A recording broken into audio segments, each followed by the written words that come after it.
Oscar Bevis, IFL TV, proudly sponsored by Everlast here in Liverpool for the press conference today. Massive fight week and some massive £154 fights on the card. Kieron Conway joins me. How are you, mate? I'm good. I'm feeling ready and feeling fresh. I feel a lot fresher than usual. So I just want to get it on now. Get all this out of the way and let's get this done. Let's talk about your Liverpool experience so far, because when I come up to you yesterday, your team was saying that you'd lost your car keys, which is not the ideal start to a fight week. No, I was running around the hotel asking everyone, have you found keys? And then I was asking the receptionist, has anyone handed keys in? I was thinking, I've only been in 2 rooms, so how can they be gone? And my car's not here, so it's in a different car park. So someone couldn't have took my car. They were just walking around with some keys and my house keys. No, but yeah, I found them now at the bottom of my bag. I was going to say, where were they? You dickhead. But one thing your team did say to me is that this is the smoothest camp you've had. They said normally something goes wrong, and they're like, we're waiting for something to go wrong because camps are never smooth. You're, training your body so hard for however many weeks. It's never completely smooth running. But this one's been quite good for you. Yeah, this one's been very good. Training's been good, sparring's been good. Sometimes I've injured myself doing things like before my last fight, I pulled my hamstring 2 weeks before sprinting, when I shouldn't have been sprinting. So that was a difficult one to tell my team. Oh, how you done your hamstring? Sprinting. But yeah, this one's been good. So that's what makes me really look forward to this one more than ever. Because I want to see what I can do now. I've seen it in sparring, but I want to see what I'm doing in a fight now with the little gloves, with the lights, with the crowd, with a real live opponent that's as hungry as me, because he's just come off a loss as well.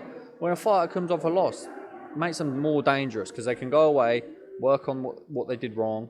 I'm sure he's been doing that as much as me, and they've got to come back better, and that's what I believe I'm going to do. One thing you did say in the press conference was that after your defeat in Texas, that was a kick up the arse. That's one thing I said. It was a real kick up the arse as to, right now I've got not as if you weren't taking it seriously before, but it was a kick up the arse and saying, right now I've really got to screw my fucking head on. Yeah, it was like that. And walking out into 70,000 people, it made me realise this is where I want to be. I don't want to be. I can't lose any more fights because then I'll be back at the bottom of the pile. I want to be back in the big stages. This is a big stage, and it's going to have a lot of good views because the show is a very good show, and this is what I like. I want to be part of the bigger shows all the time, so I need to box well, perform well, and keep my career on the right track.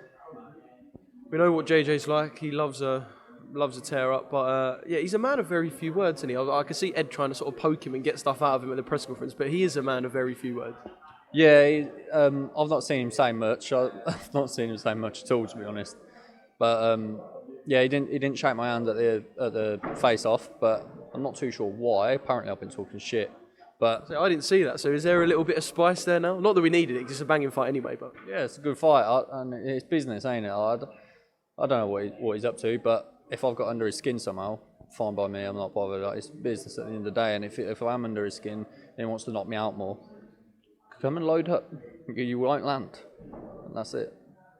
I know Eddie said it as well, it's one of them like boxer versus puncher, you can look at it that way, but I suppose that's almost doing a disservice to the fact that you can knock him out, and he can box as well, so you're both very fucking good fighters, so it's not just boxer versus puncher, you could go in there and you could stop it, couldn't you? 100%. My sparring has been very mixed up. Like, I've been sparring big guys, little guys, fast guys, strong guys. I'm not gonna lie, and people will back me up. I've had heavyweights rolling around on the floor in this camp, and You're telling me you've put heavyweights down? Deadly serious? 100%. You can go and ask anyone. Body shot, but it is what it is, ain't it? They roll around on the floor like it's just boxing. Fans like to say someone don't punch because they're not getting the knockout. But look at my last 3 fights, everyone's been in trouble. Just haven't got them out there. But been reasons that are probably external to boxing that play a big factor to that. And it is what it is. Now, every fight as it comes. Well, it is going to be an absolute banger. Looking forward to it. And can you think about the rest of the card? Because obviously, again, I'm going back to what Eddie said in the press conference. Don't want to just sort of mimic the press conference, but there are people on this card that you could potentially fight if you come through, and all of them again are good fights. Yeah. Anyone on that table I could get a fight with because we're all the same weight. And I'm Can not. you think about that now, though?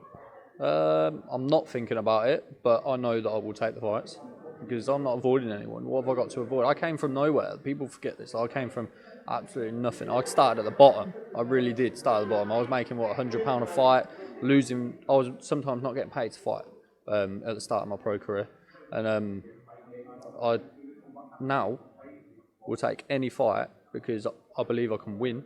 And also the fact that I've got nothing to lose, where I came from. Nothing to lose, everything's a bonus now. All right, brilliant. Well, like I said, look forward to Saturday night, and good luck, Kieran, and let's see what happens. It could be interesting.